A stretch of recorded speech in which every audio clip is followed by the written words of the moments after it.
Chapter 5 देख रहे हैं, लॉज ऑफ मोशन।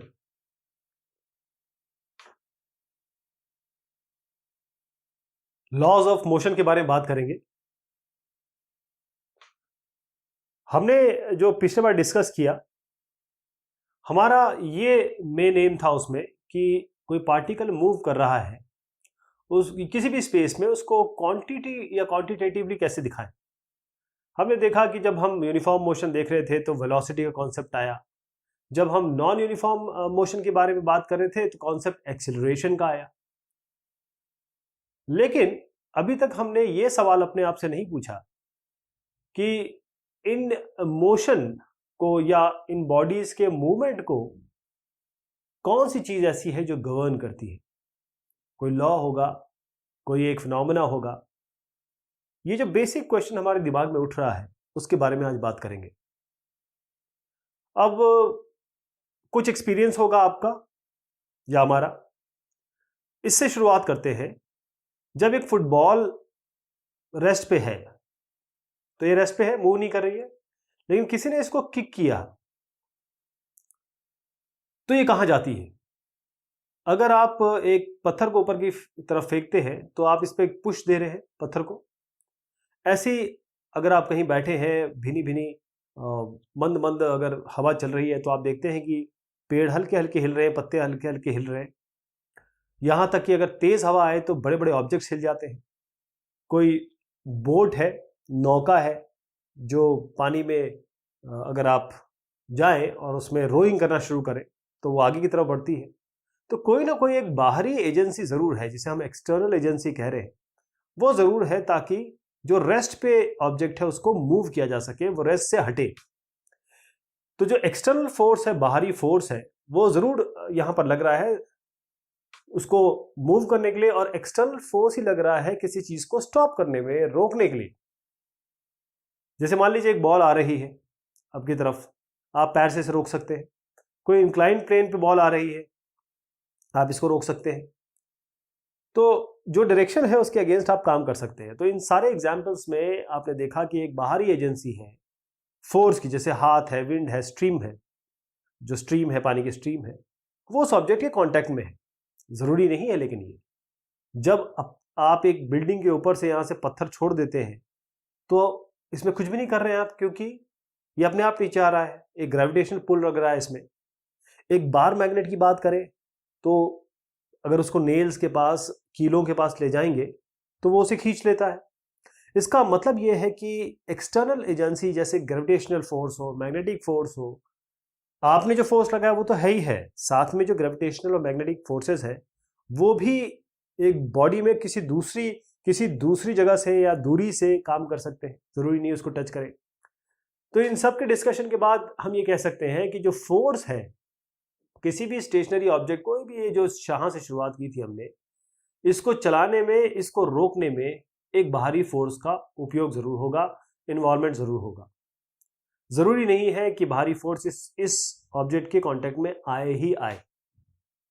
लेकिन यदि एक बॉडी बहुत यूनिफॉर्मली मूव करी, जैसे आप स्केटिंग कर रहे हैं, एक आइस स्लैब है, उस पर आप स्केटिंग कर रहे हैं यहाँ पे।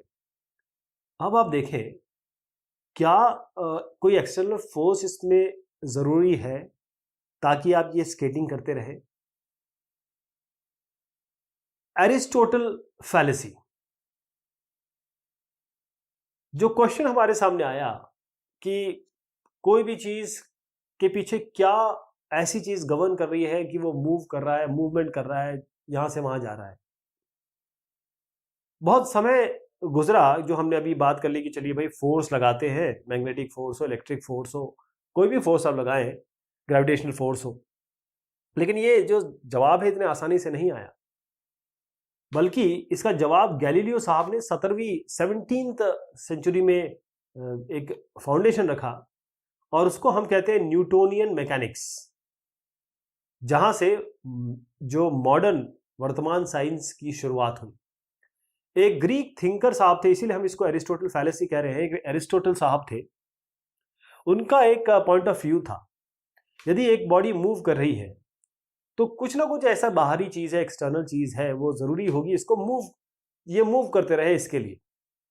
तो उनका जो एक व्यू था, उनका जो कॉन्सेप्ट था कि जैसे आपने कोई तीर कमान से एक तीर छोड़ दिया और वो जा रहा है एयर को भेदता हुआ, है ना। तो वो आगे जा रहा है, कैसे जा रहा है, ये कुछ ना कुछ तो इस पर फोर्स लग रहा है। अब ये जो अलग अलग चीजें उन्होंने देखी, तो एरिस्टोटल साहब ने जो मोशन हो रहा है बॉडी का पूरे यूनिवर्स में, इस पे अपनी बात रखी। जितने भी एरिस्टोटल साहब के आइडियाज हैं मोशन पे, उनको आज तो खैर हम गलत कहते हैं, रॉन्ग कहते हैं, और हम इस पे ज्यादा कंसर्न नहीं दिखाएंगे। लेकिन हम इसकी बात क्यों कर रहे हैं? एरिस्टोटल साहब के जो लॉ थे, उनको उसके बारे में ये कहा गया कि कोई एक एक्सटर्नल फोर्स है, वो जरूरी है ताकि कोई भी बॉडी मूव करते रहे, मोशन में रहे। तो एरिस्टोटल साहब के जो मोशन के प्रति उनके विचार थे, वो तो गलत थे, राइट। बट अगर हम नॉर्मल व्यू में देखें, नेचुरल व्यू में देखें, सबका एक कॉमन एक्सपीरियंस है कि एरिस्टोटल साहब तो सही बोल रहे हैं। अगर एक छोटा सा बच्चा खेल भी रहा है एक छोटे टॉय कार से, एक फ्लोर पे वो चला रहा है, तो कुछ ना उसको धक्का देगा तभी वो टॉय आगे बढ़ेगा, या स्ट्रिंग उसके साथ धागा या रस्सी अटैच करेगा और वो उसको खींचता हुआ चला जाएगा। अगर वो स्ट्रिंग को छोड़ देगा तो उसकी जो टॉय है वो रेस्ट पे आ जाएगी। तो ये जो एक्सपीरियंस है बड़ा कॉमन है सब में कि भाई टेरेस्ट्रियल मोशन इसी तरीके से हो रहा है, कोई ना कोई बाहरी फोर्स जरूर चाहिए होगा ताकि बॉडी मूव करती रहे। अब कोई देखते हैं हम कि अगर हम फोर्स नहीं अप्लाई कर रहे हैं, कुछ अप्लाई नहीं कर रहे हैं, तो आप देखते हैं कि चीजें रेस्ट पे आ जाती है। तो अब इन सब चीजों से आप जरूर सोच रहे होंगे कि तो फिर एरिस्टोटल साहब की सोच में गलती क्या है, फ्लॉ क्या है? उसका उत्तर यह है कि जो बच्चे की कार है वो रेस्ट पे तब आती है जब इस पे एक फ्रिक्शन का फोर्स लग रहा होता है फ्लोर द्वारा। तो इस फोर्स को काउंटर करने के लिए, इसके अगेंस्ट, इससे जद्दोजहद करके जो चाइल्ड है वो एक फोर्स अप्लाई कर रहा है अपने हाथों का, अपने मसल्स का, ताकि उस मोशन को, वो उस टॉय कार को आगे ले जा सके। जब ये कार प्रॉपर मोशन, मतलब यूनिफॉर्म मोशन में है, इसका मतलब वहां पर कोई भी एक्सटर्नल फोर्स नहीं लग रहा है। यानी जो फोर्स चाइल्ड अपने मेहनत करके मसल से लगा रहा है, वो जो फ्रिक्शन फोर्स ग्राउंड से लग रहा है, उसको वो नलीफाई कर रहा है। तो इसमें एक कोरोलरी आती है, अगर फ्रिक्शन ना हो तो चाइल्ड, जो बच्चा है, उसको कोई भी फोर्स नहीं लगाना पड़ेगा, कार आराम से मूव करती रहेगी। क्या ये सत्य है? तो जो अपोजिंग फोर्स है, आप देखिए, जिससे आप चलते भी हैं, आप कैसे चलते हैं? फ्रिक्शन के कारण ही तो चलते हैं।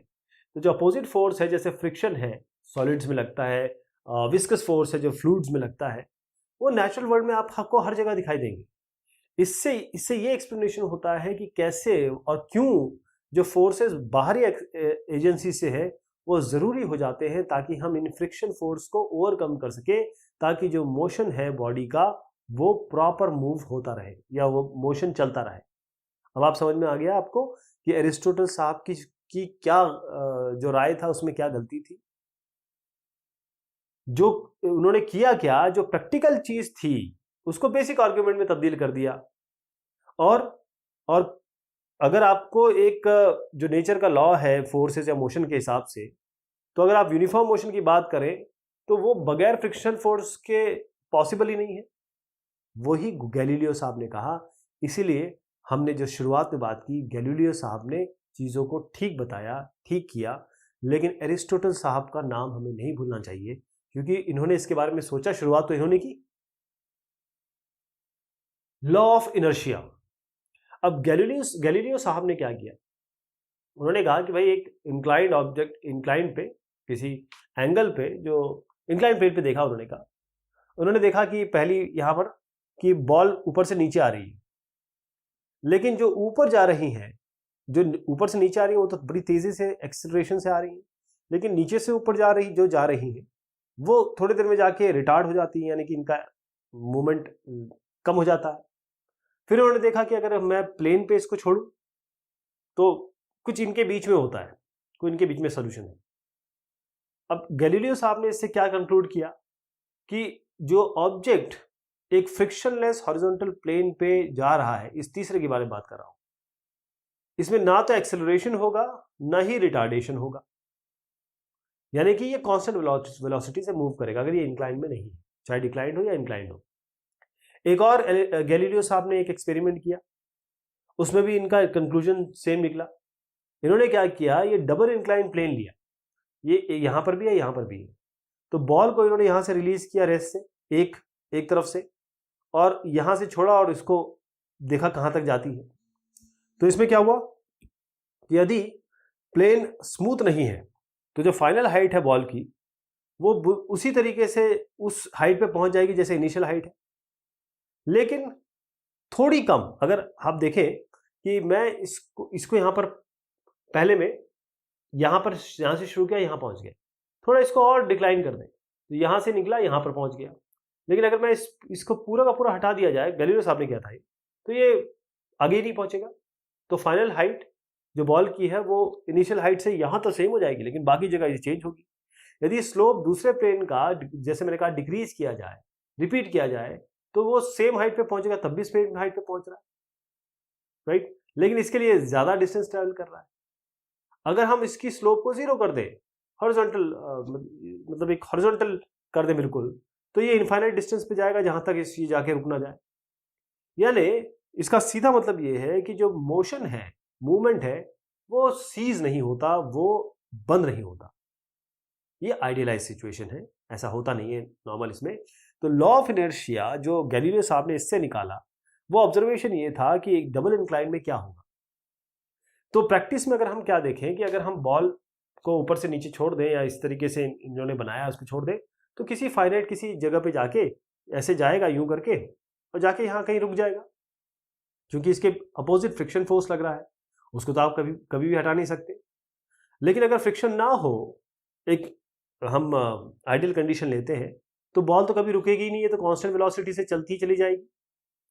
तो गैलीलियो साहब ने ये देख के एक नई बात पेश की, और जो एरिस्टोटल साहब ने बात की थी उसको बिल्कुल दरकिनार किया, और जो एरिस्टोटल साहब को फॉलो भी करते थे।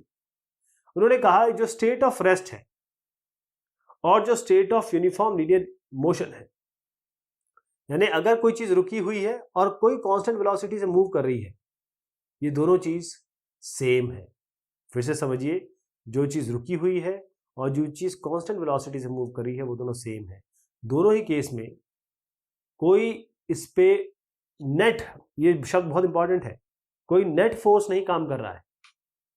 तो ये बहुत गलत हो जाएगा कि अगर हम ये एज्यूम करने लगे कि जो नेट फोर्स जरूरी है ताकि एक बॉडी को हम यूनिफॉर्म मोशन में चलाते रहें। अगर हमको एक बॉडी को मेंटेन करना होगा, जैसे एक यूनिफॉर्म मोशन में मेंटेन करना है या बॉडी को मेंटेन करना है यूनिफॉर्म मोशन, तो हमको एक एक्सटर्नल फोर्स चाहिए ताकि हम कोई फ्रिक्शनल फोर्स को काउंटर कर सके।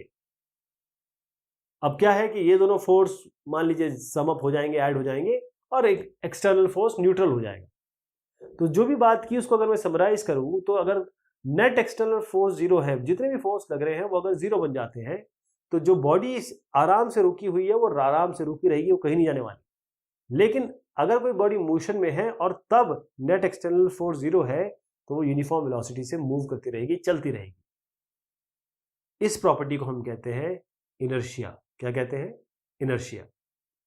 इनर्शिया का मतलब होता है कोई भी चेंज हो, चाहे वो रेस्ट पे हो चाहे वो मूवमेंट कर रही हो, उस पर अगर आप कोई चीज रोकने की कोशिश करेंगे, तो जो रेजिस्टेंस होगा उसी को हम इनर्शिया कहते हैं। यानी रेजिस्टेंस टू चेंज, कोई भी चेंज के लिए जो रेजिस्टेंस हमको मिलेगा उसे हम इनर्शिया कहते हैं। यानी अगर कोई चीज रेस्ट पे है तो अपने आप रेस्ट से हटेगी नहीं, कोई चीज यूनिफॉर्म मोशन पे है तो अपने आप नहीं हटेगी, जब तक कोई आप बाहर से इस पे कोई एक्सटर्नल फोर्स ना लगाए। तो न्यूटन साहब का पहला लॉ ऑफ मोशन है Newton first law of motion. बहुत बहुत सिंपल बात कही गैलीलियो साहब ने, लेकिन कुछ आइडियाज तो आप एरिस्टोटल साहब के थे, तो गैलीलियो साहब ने एक तरीके से एरिस्टोटल साहब की बातों को, मैकेनिक्स को दरकिनार कर दिया। तो एक नई मैकेनिक्स की शुरुआत हुई। तो पहला जो न्यूटन का फर्स्ट लॉ ऑफ मोशन है गैलीलियो साहब ने एरिस्टोटल साहब की चीजों को दरकिनार किया, एक नई चीज आई, और ये पूरी तरीके से सिंगल हैंडेडली कौन लेके आया?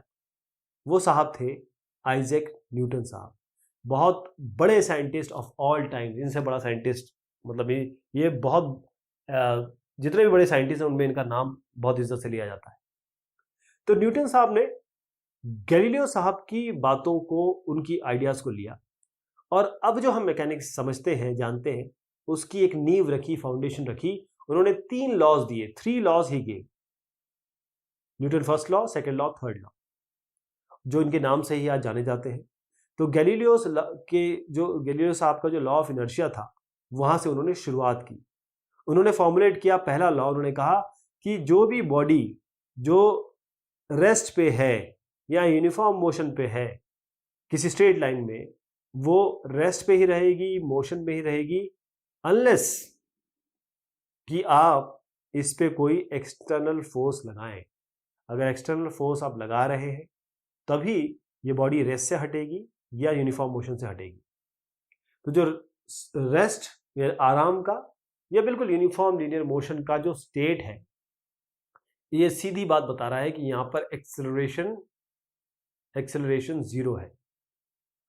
तो थोड़ा और अगर इसको आसानी से बताया जा सके फर्स्ट लॉ ऑफ मोशन को, तो इसको ये कह सकते हैं कि अगर जितने भी एक्सटर्नल फोर्स लग जा रहे हैं वो नेट फोर्स उस बॉडी पे 0 लग रहे हैं, तो इसका मतलब एक्सेलरेशन 0 है। ये एक ही चीज है लेकिन दूसरे शब्दों में बोला जा रहा है। जो एक्सेलरेशन है, जो वेग कहते हैं बढ़ने और घटने का, जो rate of change of velocity है, तो एक्सेलरेशन नॉन जीरो होगा, मतलब कोई वैल्यू होगी, यदि ये तभी हो सकता है कि जो एक्सटर्नल फोर्स लग रहा है बॉडी पे, यहां से कुछ लग रहा है, यहां से कुछ लग रहा है, तो नेट फोर्स जो होगा उस बॉडी पे, वो if there is some net external force, right, अगर इस पे नेट फोर्स 0 हो रहा है तो एक्सेलरेशन कभी भी नहीं होगा। अगर हम नॉर्मल सिचुएशन में देखें तो 2 सिचुएशन आती है। हम देखें कि जो नेट एक्सटर्नल फोर्स, जरा समझा दूं आपको, जैसे एक बॉडी है, इस पे आप भी यहाँ पर धक्का मार रहे हैं, मैं भी धक्का मार रहा हूँ, कोई और भी यहाँ से खींच रहा है, तो अगर इसमें इन साहब की पावर ज्यादा है तो ये इस तरफ चला जाएगा। मान लीजिए हम तीनों की पावर बराबर है तो ये तीनों कैंसिल आउट हो जाएंगे और ये बॉडी यहीं पे रहेगी, तो इसे हम नेट एक्सटर्नल फोर्स करें। कुछ एग्जाम्पल में हमने देखा या जानते हैं जो नेट एक्सटर्नल फोर्स होता है ऑब्जेक्ट का 0 होता है। इस यहाँ पर हम कंक्लूड कर सकते हैं कि जो एक्सेलरेशन, जब आप फोर्स होता है मास इंटू एक्सेलरेशन, वो भी आगे भी आएगा, तो फोर्स मास इंटू एक्सेलरेशन होगा, जब फोर्स लगेगा तब कुछ एक्सेलरेशन होगा। तो फोर्स और एक्सेलरेशन बहुत आसपास या साथ में बोला जाता है।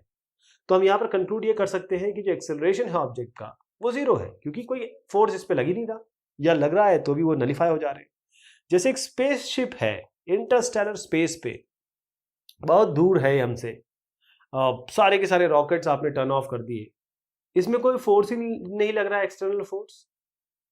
कोई जो स्पेसशिप चला गया अपने अपने धुरी में या अपने एक तरीके से जो जिस उस पे घूमता है वो ऑर्बिट पे, वहाँ एक्सेलरेशन 0 है। तो पहले लॉ ऑफ मोशन के हिसाब से जो न्यूटन का है, इसका एक्सेलरेशन 0 होना चाहिए, और यदि ये मोशन में है तो ये घूमता रहेगा घूमता रहेगा घूमता रहेगा, क्योंकि इस पे कोई एक्सेलरेशन नहीं है, क्योंकि इस पे एक्सटर्नल फोर्स नहीं लग रहा है। लेकिन अगर हम ये जान लें कि एक ऑब्जेक्ट अनएक्सेलरेटेड है, यानी कि या तो यूनिफॉर्म मोशन में है या रेस्ट पे है, यहां से हम सीधी बात कह सकते हैं कि जो पहला लॉ है वो ये बता रहा है कि नेट एक्सटर्नल फोर्स उस ऑब्जेक्ट पे वो 0 होना चाहिए। अब देखिए, आप कहेंगे ग्रेविटी तो हर जगह है, तो टेरेस्ट्रियल फिनोमेना लेते हैं, कोई भी बाहर का मतलब क्या, हम आसपास का नहीं, टेरेस्ट्रियल की बात करते हैं। हर एक ऑब्जेक्ट कोई ना कोई ग्रेविटेशनल फोर्स तो एक्सपीरियंस करता है अर्थ के कारण, है ना। और जितने भी ऑब्जेक्ट है मोशन में, वो फ्रिक्शन भी करते हैं, जैसे फ्रिक्शन हो गया सॉलिड के लिए, विस्कस ड्रैग हो गया। इसका मतलब जो रेस्ट पे है ऑब्जेक्ट या यूनिफॉर्म मोशन पे है, ये इसलिए नहीं है कि इस पे कोई फोर्स नहीं लग रहा, बस इसलिए है कि बाहरी फोर्स सारे इसको कैंसिल आउट कर दे रहे हैं, यानी कि वो जुड़ के सारे जुड़ के जीरो हो जा रहे हैं, कोई नेगेटिव में है कोई पॉजिटिव में। एक बुक को सोचिए कि वो रेस्ट पे रखी है हॉरिजॉन्टल सरफेस पे।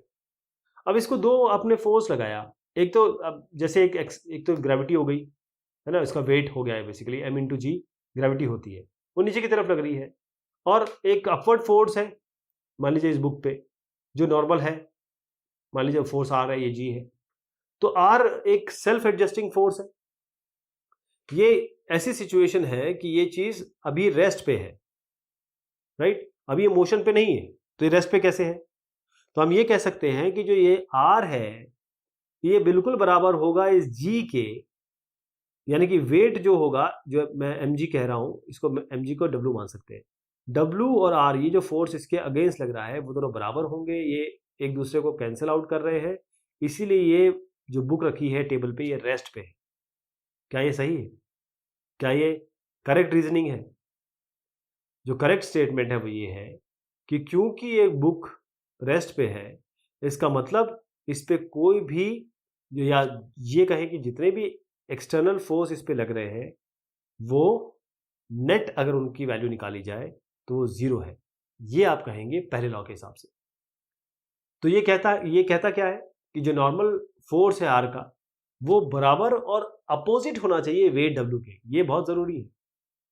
इस पे जो ग्रेविटी या जो आपका इसका वेट लग रहा है और ये आर जो लग रहा है वो इसके ये आर और इसका जो mg है w ये इक्वल एंड अपोजिट होना चाहिए।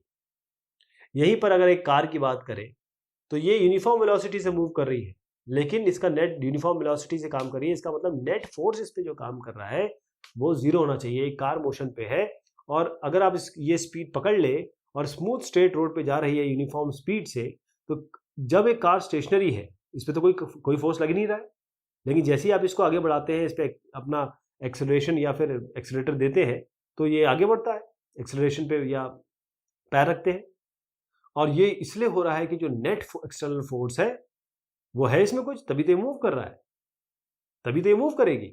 एक्सेलरेशन तभी आएगा जब इस पे कोई ना कोई फोर्स इस तरीके से लग रहे हैं जो जीरो नहीं है। जो एक्सेलरेशन है कार का ये केवल इंटरनल फोर्स जो आप इसके इंजन से चल रहा है वो नहीं है, लेकिन ये सत्य है। जो एक्सटर्नल फोर्स लग रहा है रोड के कारण वो फोर्स है फ्रिक्शन का, इंजन का भी है, फोर्स का भी है। तो जो फ्रिक्शन फोर्स है जो वो भी एक्सेलरेशन प्रोवाइड कर रहा है कार को। अब फ्रिक्शन के बारे में हम कभी और बात करेंगे, जो हमारे आगे आने वाला है, बहुत डिटेल में इसको डिस्कस करेंगे।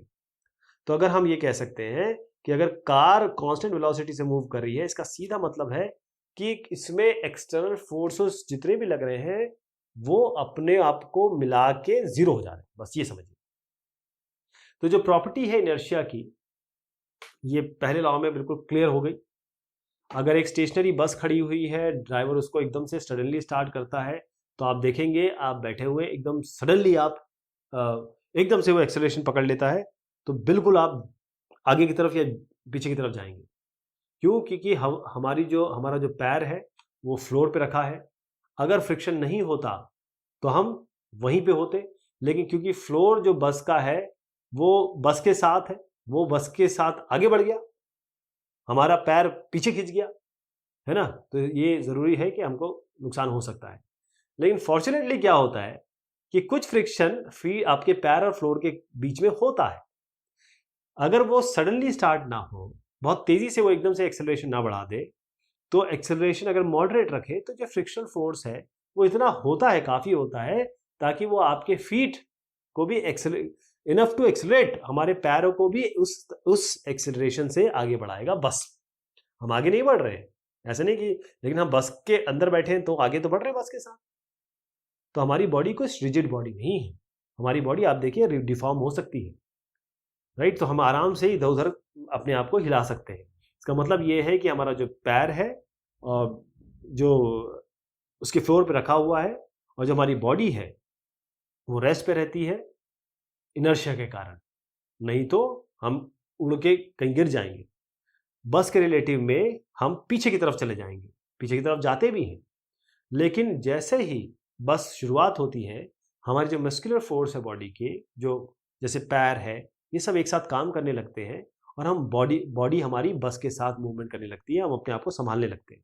इसलिए बस में डंडे दिए जाते हैं ताकि आप उसे पकड़ के खड़े रहें, पकड़ लें, क्योंकि ज़्यादा मूवमेंट होता है तो आप गिर भी सकते हैं, इधर उधर हिलते हैं।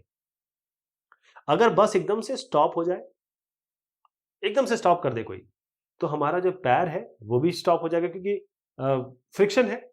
अब हम इसको रिलेटिव मोशन ये अलाउ तो करेगा नहीं हमारा, क्योंकि बस रुक चुकी है। जो फीट और फ्लोर है, हमारा पैर और जो फ्लोर है बस का, उसके बीच में ये हमको अलाउ तो करेगा नहीं। लेकिन जो रेस्ट है बॉडी का, वो तो कंटिन्यू रहेगा। अब रेस्ट जो बॉडी का है वो इनर्शिया के कारण आगे की तरफ बढ़ेगा, हम आगे की तरफ गिरने की कोशिश गिरेंगे, फिर हमारा फिर से मस्कुलर जो फोर्स काम आता है ताकि हम अपनी बॉडी को रेस्ट पे ला सकें। ये बहुत नॉर्मल चीजें हैं जो आप थोड़ा सा अपनी लाइफ में एक्सपीरियंस करते हैं।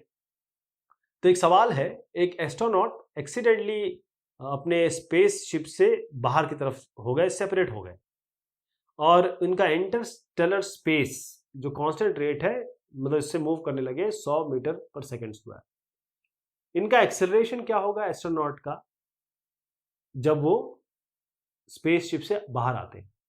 आपको ये बताना है कि आसपास, ये समझना है कि आसपास कोई स्टार नहीं है जो उनको कोई फोर्स दे सके, ग्रेविटेशनल फोर्स देखे। अब इसमें सवाल यही है, हमने अभी अभी इनर्शिया के बारे में देखा, क्योंकि कोई नियर बाय, कोई आसपास स्टार नहीं है ताकि ग्रेविटेशनल फोर्स उन पर रख सके या उस पर अप्लाई हो सके। तो जो छोटा स्पेसशिप है वो भी बहुत कम ग्रेविटेशनल फोर्स उन पर लगा पाएगा। तो जो जितना नेट फोर्स है जो उन पर काम कर रहा है वो जीरो ही मान लीजिए जब वो एक बार बाहर है। तो law of motion, first law of motion के अनुसार जो एक्सेलरेशन है एस्ट्रोनॉट का वो जीरो होगा।